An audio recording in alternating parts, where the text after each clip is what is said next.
Magnussen into the gravel and hits the barrier, comes back out onto the track, but manages to keep that Haas going. Oh, Kevin Magnussen, double oversteer in the barriers. Lucky to keep it in a straight line. Hands swapping position on the steering wheel there. With DRS, George Russell getting past Lando Norris.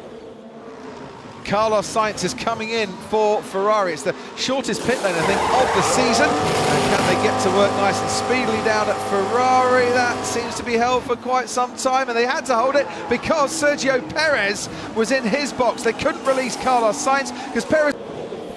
Two mates getting nice and close in a friendly fashion going through the chicane. Who comes out on top? Well, Seb is trying to hold this one. He's got that DRS. Hamilton has to go the long way round. Perez locks up. Perez forces Hamilton even wider and then loses speed in doing so. And what kind today needs to get past the Red Bull. This time he's clear. Perez doesn't lock up. Hamilton moves up into the top three. Beautiful move around the outside. Nicely judged on the brakes there. Oh, and he's straight out into traffic. I mentioned Vettel and Pitt. Move for Lewis around the outside. Could Vettel have kept out of the way a little bit sooner? It's a tricky one. He's come out of the pits. You're not really sure where you are at that moment in time, what race you're in, unless your engineer is telling you. By the side of the track, Yuki Tsunoda stops. Tires not fitted, tires not fitted. Let's have a look here. Watch the front left. As it goes out, does that look a little bit wobbly? I'm told that was the tyre that might be a little loose in Tsunoda's mind. Tires are okay, start again, tires are okay.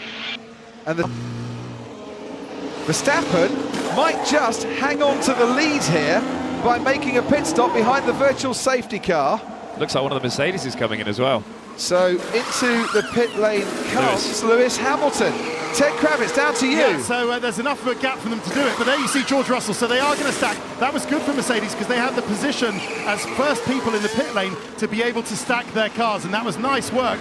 Oh, we got another car stopping, Bottas. and it's Valtteri Bottas in the Alfa Romeo, and I think this is down the main straight where Valtteri Bottas has stopped. It's right before the first corner. This could be another safety car. Yellow flags are now waving. Sainz, wow, made the move on Esteban Ocon, but I'm not sure he got ahead before he got to the incident. This is Carlos Sainz. Where's the yellow flags?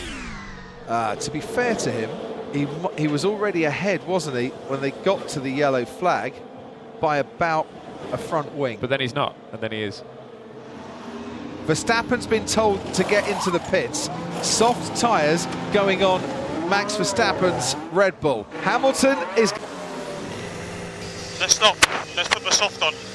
I'm losing the tyre. I think we need to put the soft on. That is an unsafe release, Carlos Sainz, on Fernando Alonso. And away we go then. We're going green, and Verstappen has got a decent toe behind Hamilton, and Verstappen is going wheel to wheel down the main straight with Hamilton, and Verstappen is ahead going into turn one. Lewis Hamilton's been overtaken. Not going to be 20 metres behind for long, and oh dear, George Russell nearly ran straight into the back of his teammate before he manages to react at the very last moment. That wasn't team orders. Lewis Hamilton's last lap was 9/10 of a second slower than Charles Leclerc, and Charles Leclerc is now past Lewis Hamilton, and Hamilton, who at one stage looked like he was going to get his foot in 22, is not even going to get on the podium for the second year running here at Zandvoort. Max Verstappen wins the Dutch Grand Prix. Another